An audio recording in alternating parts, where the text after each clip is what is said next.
This is a show about communication, about getting your message across, about connecting with people, whether you're in a two-person meeting or presenting on stage to hundreds of people. The scale of it doesn't matter, the aims are the same. I'm Maryanne Johnston, and I help clients to present their ideas with a clear and confident delivery. I also help them to prepare and create a structure for their content so it's engaging and memorable for their audience. And critically, I ensure they're using their relaxed conversational style at all times. Communication is rarely straightforward, and we may be facing many different listeners in different environments on a daily basis. And how we feel during those interactions may also vary on a daily basis. This show is all about learning the skills and techniques to enable you to be agile in the way you handle these interactions as you move around your daily life. In this season, we're discussing conflict and how to resolve it, and I'm delighted to be joined by Drew Drummond. Drew is the Managing Director of Drummond International, an award-winning Edinburgh-based leadership consultancy helping individuals and organisations to navigate change, build culture, and resolve conflict. He's a highly regarded, accredited mediator, and Drew empowers teams through storytelling and lived experiences across diverse sectors. His experience spans from the corporate sector, supporting a range of different executives and teams and leadership development, to the not-for-profit sector with Columba 1400, and the public sector, working with a number of local authorities across Scotland. First and foremost, though, he's a family man. Drew describes himself as a good dad and admits he's only considered putting his 3 beautiful children on eBay twice. Drew, thanks so much for joining me. I've been really looking forward to this conversation. Thank you, Maryanne. I'm delighted to have this opportunity, and very rarely do we have conflict and communication in the same hand, but how important that is, and really looking forward to really just getting into a deeper tissue conversation than how's the weather on what we might be looking at. So I have thought a lot about why I was looking forward to discussing conflict so much, because I felt that this felt a bit strange to me. Why am I looking forward to discussing this topic? Because it feels like it could be something that's quite uncomfortable in a way to discuss. But I think it's because, like public speaking, presenting, or negotiating, I think it's a topic or almost a label that might make some people feel fear, anxiety, stress, or pressure. And as a result, it's something that maybe we avoid acting on or talking about, perhaps because we're in denial that it's happening or going to happen. And I am definitely one of those people. Is that something that you can relate to? Is that something you come across in your work? Well, I think, I think we spend an awful lot of time focusing on a person's job title. And I think we miss the opportunity that there's actually a human being there before. And every single human being that I've ever come across, or I've yet to meet a person who doesn't have some form of conflict in their lives. We live in a society today that I think is defined by labels. And if we do that too often, I think, as you've just described, the label conflict does create a physical reaction of how do I deal with that? And actually, what does that mean? And am I accepted or the same as everybody else? And if you able to answer any one of those questions that I've just thrown at you, it's going to put you in a fight or flight situation, is it not? Yeah. And how important it is when we are, whether it be presenting, whether it be going into the workplace, or whether it being kind of with your family, that we take a bit of time to not just recognize the label, but go a bit deep tissue, as I was saying, and saying, where am I on this?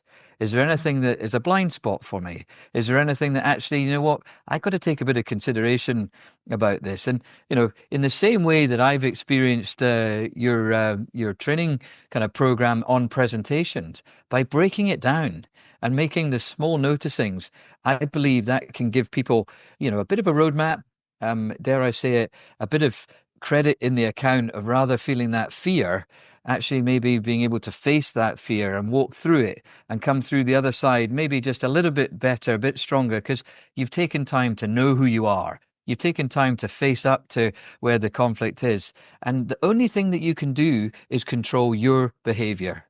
The only thing that you can do is control your behavior.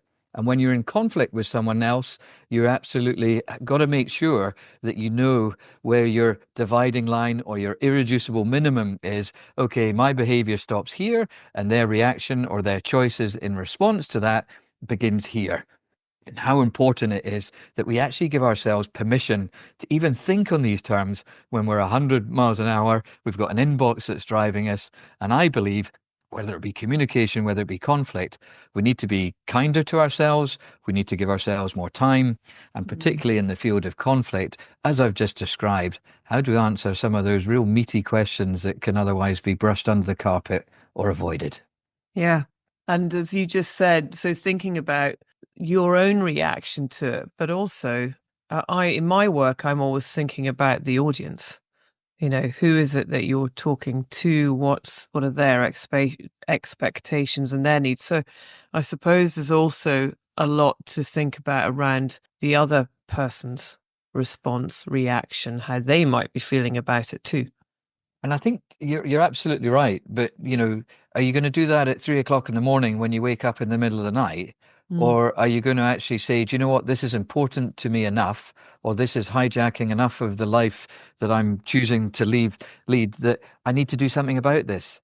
I Yeah. think that there's a bit of a point there where I think for our listeners, it'd be really helpful that could we take a bit of self-care and recognize, is this impacting my day to day?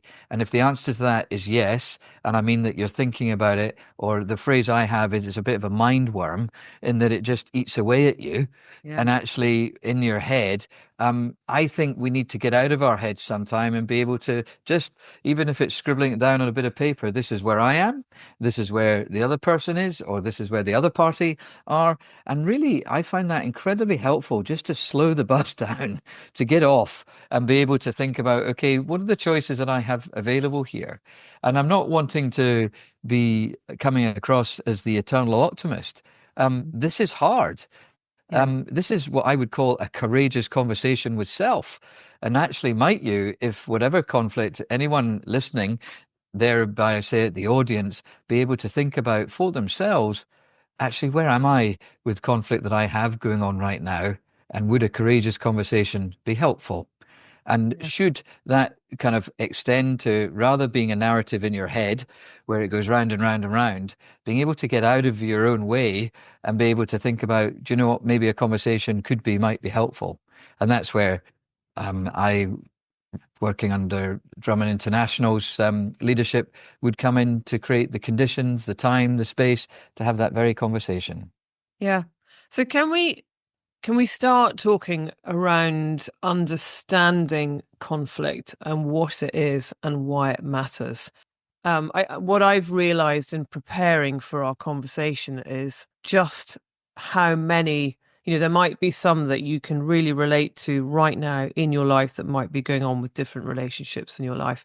But also, the more I really thought about it more and more in depth, it's fascinating to think about all the different people in anyone's lives at different stages of life that might be experiencing conflict. So I thought it would be helpful if we start talking about what it is, almost kind of defining it to get people thinking about that. And also, why does it matter to be able to learn how to handle it? There's two questions there, Maryanne, and I'll take the first one in terms of what is conflict.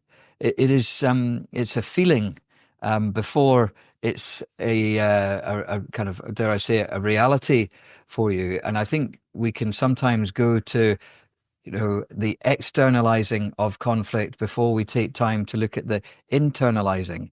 And we would all know what that looks like, but conflict can present itself in many, many different kind of shapes and forms. And that's where we have the difference between a professional conflict, which could be either a work colleague dispute, by way of an example, or, dare I say, you may have a contractor or a supplier that you've had a falling out with, or the work has not gone to plan, that is one form of conflict.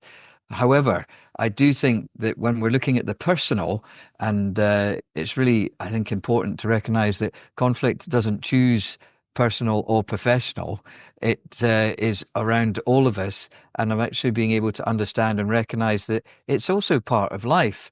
And there's an opportunity there, and by just even recognizing it and having the awareness of it, what you do about it is very, very important. But within the personal dynamics, that can be anything from looking at your next door, falling out with your next door neighbor.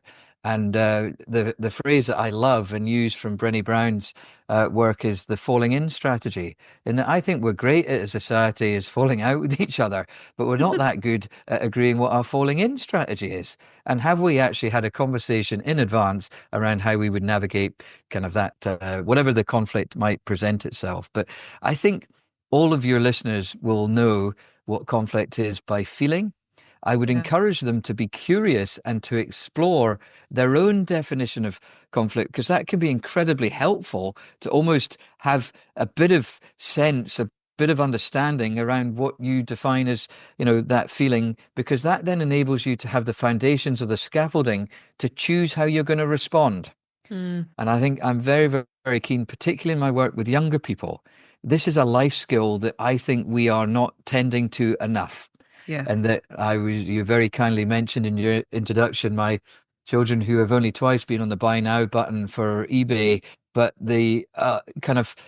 I'm really hopeful in amongst all the learning and teaching that, they are at the school ages that they are now, is that they have the life skills to be able to fall in and fall out with people, to be Yeah. able to navigate that they're not defined by their last dropped plate.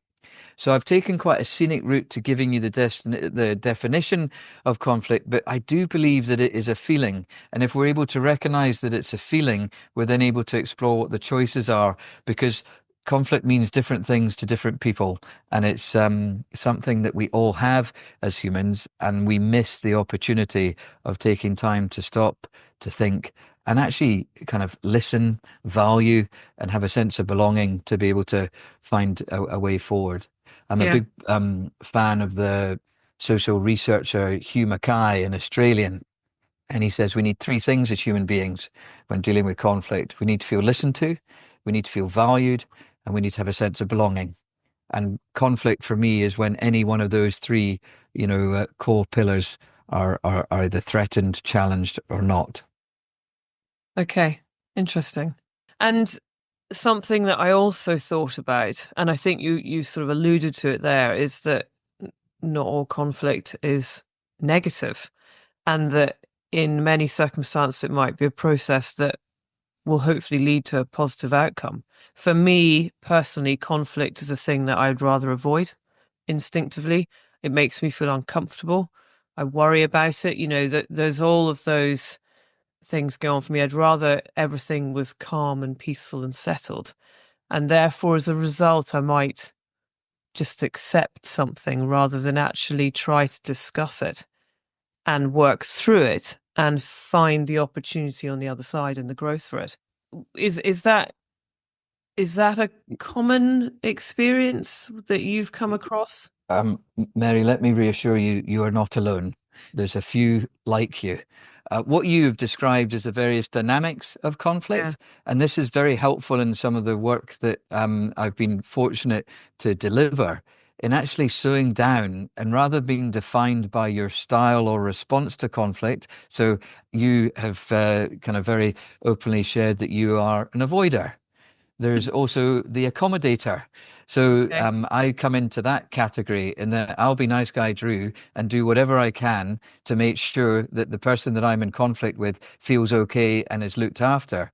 But at the end of that process, I can feel pretty spent, burnt out, and feel like I'm on the losing side. Yeah. You also have a different dynamic where you are a competitor, and it becomes a bit of a fight, and people find that response is how they can feel working through that, getting to a safe place, or dare I say it, strange to think, but I must win this. And so Mm. they will take the fight response and fight, fight, fight to make sure. And, there are conversations, strategies, approaches to be able to think about all of the different dynamics. But I think what you've kind of asked about from a, personal perspective, in terms of that avoider, I think that opportunity to say, if this is something I'm waking up at 3 o'clock in the morning for, we need to do something about it.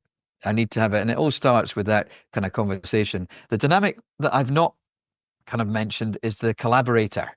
And that's, something that in the mediation process, you're trying to move to where everyone's voice is in the room. You recognize each of the different dynamics. And by exploring those, people are able to make a choice in terms of actually, how do we work together? Now, I don't want to say that there's one that's better than the other. I will use different parts of all of the different dynamics. But when I have a choice of 4 different dynamics, that enables a bit more, okay, I've got an opportunity here. And I would ask all of your listeners that you will have got conflict that could be going on right now, or you could have conflict that's happened in the past. If you were to reflect on an experience of conflict that's happened in the past, where you feel that you felt better for having the conversation, I would just take time to think about what are the steps that you took in that situation to move forward. Because very often when you're in conflict, you're so close to the mirror that you can't see your own reflection, or you can't even be able to see yourself. And I think it's so, so important that we take that time to be able to recognize, am I avoiding this? Am I accommodating too much? Am I collaborating? You will have a go-to trait, and it's being able to recognize what other areas might I be able to explore just to be able to find something that can enable this to move forward. And I do want to, share, there are some conflicts that won't get resolved, but it takes a kind of, forgive me, your big girl or your big boy pants to go on and have that kind of grown-up conversation. Do you know what? I've done absolutely everything I possibly can here. I've reached the bit of where I think the boundary is, and how important it is when we're talking about the dynamics of conflict that we take with us in our toolkit a sense of, where are my boundaries? Where do I stop doing? Now, I could be talking to myself right now, Maryanne, where I will throw myself under a bus before I'll ask anyone else to do it. And how enabling and how, dare I say it, inspiring I found it when I was able to tell myself, you've done enough, move on. And I think Yeah. I think that is something that we could do well to make sure is a shinier tool in our toolbox to make sure that we can go and get on with the rest of our lives. So, as I said in my opening remarks, we're not defined by our last drop plate.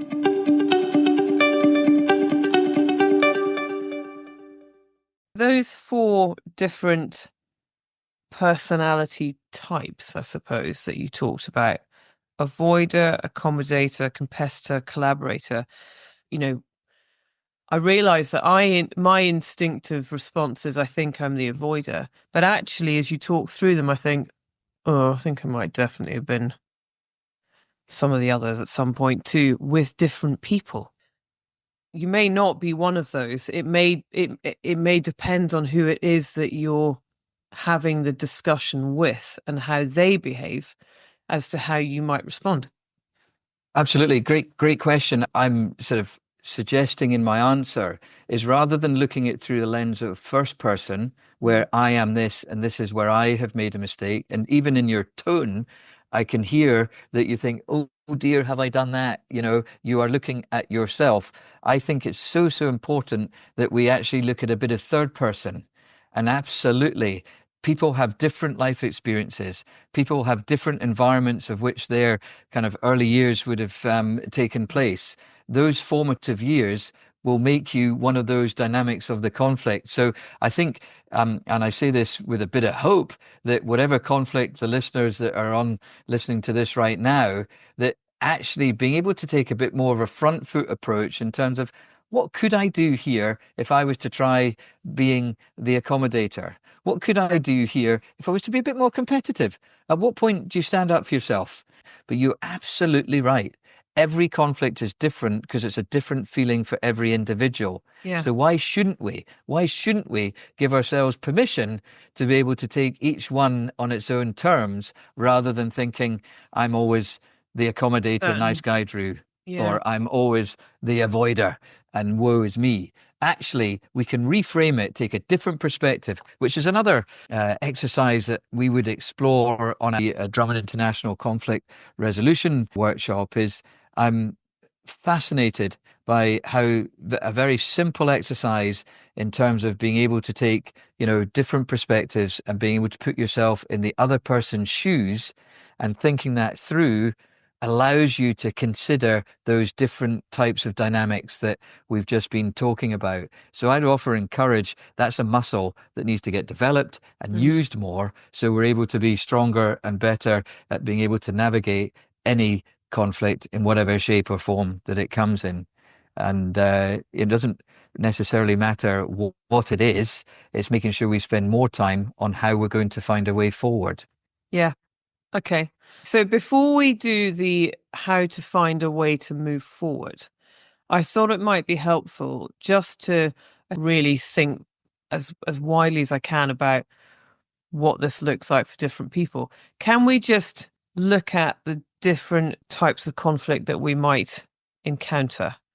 So we've talked about before this call, we talked about workplace, we've talked about personal relationships, and we talked about intergenerational relationships as well. So can we just explore those a little bit? Because I think that might be helpful for people to really think broadly about things that may have happened in the past or may come up in the future, as well as what might be going on right now for them. Well, Maryanne, we're just coming up for this thing called Christmas. And there is a reason that, conflict goes up significantly in January. And that, dare I say it, that there will be kind of families, intergenerationally or otherwise. But I think rather than being defined by a structure, taking ourselves as a sort of our human response to what we feel like going through a time when people are typically coming together, some people are not together, and that in itself may kind of be a kind of a conflict that that can be an outcome in terms of that isolation and being able to, I think, be able to consider, how might I look after and consider myself and where I am in that regard. But I think we can also be defined in terms of what is the right now. And now Christmas is the right now, but then, there will also be different work environments, work situations where there can be. I think one of the things that I work with in terms of young people, in that they are very concerned about the society that they are inheriting. That is a conflict that doesn't necessarily get kind of considered as conflict. It by may well be a challenge, but if you sit down to many young people and you get sort of deeper tissue in terms of a proper conversation rather than, as I was saying, how's the weather? Mm. You get a kind of understanding of a person. And I would encourage people to have more of those types of conversations that are deeper tissue to actually understand where conflict exists for them. And it might not be conflict with you, it could be conflict with an other. And it also could be, I think actually helpful to be able to enable them to talk about or consider that. And so I've kind of made a bit of a broad brush response to your question, but I do want people to recognize in that unfortunately we can't put this into gift wrap boxes. Mm. And I think whilst you may have a workplace conflict, you might have an intergenerational conflict, you might have a societal kind of conflict. And it's fascinating. You only need to look at the media today in that we're navigating all the different responses of people, some that we would choose to support, some that would absolutely say that's not good enough. But ultimately, it's about being able to own that space and that actually, what are the tools, what are the strategies, what are the approaches that I have in front of me to be able to navigate that? So when we talk about gift wrapping, I think we've got to be very, very careful because that suggests that we can fix things.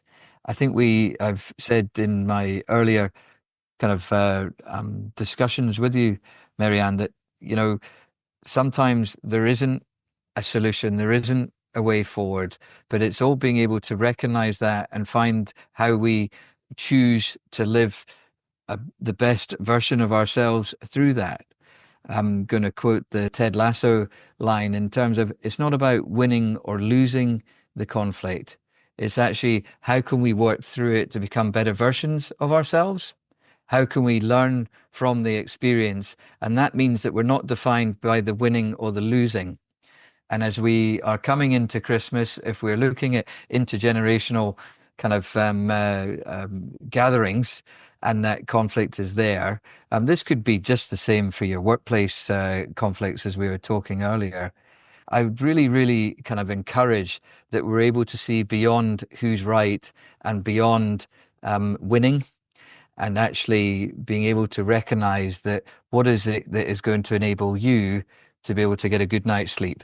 What is it that's going to be able to enable you to be able to find an approach, a lay forward where it might be, do you know what? I just need to move around this and find a workaround rather than being right, because it's about how can you make sure that your Christmas, as an example, is defined by the things that you choose rather than that by the behavior of someone else.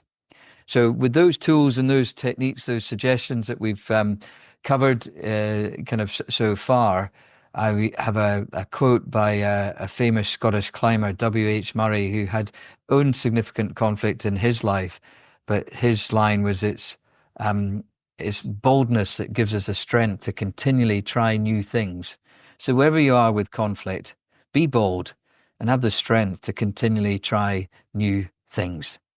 Boldness has genius, magic, and power in it. Thank you. Brilliant. Thanks, Drew. This has been really fascinating. And thank you so much for your time already so far today. I feel like there are so many different angles that we could discuss around this topic. So I'm really looking forward to the next few episodes of being able to spend time doing that. Thanks for listening to season 6 of The Agile Speaker. We are planning a bonus episode at the end of this series where we thought Drew and I would do a Q&A with questions from you, our listeners. So if you have any questions you'd like to put to us, please email me at mj@Maryanne, Maryanne, Johnston, johnston.co.uk, and we will pick a selection to discuss in a bonus episode at the end of the season. If you want to learn more about Drew and his work, head to www.drummondinternational.com to find out more. And if you want to learn more about my work and tap into our resources around becoming a more relaxed presenter, head to www.maryannejohnston.co.uk.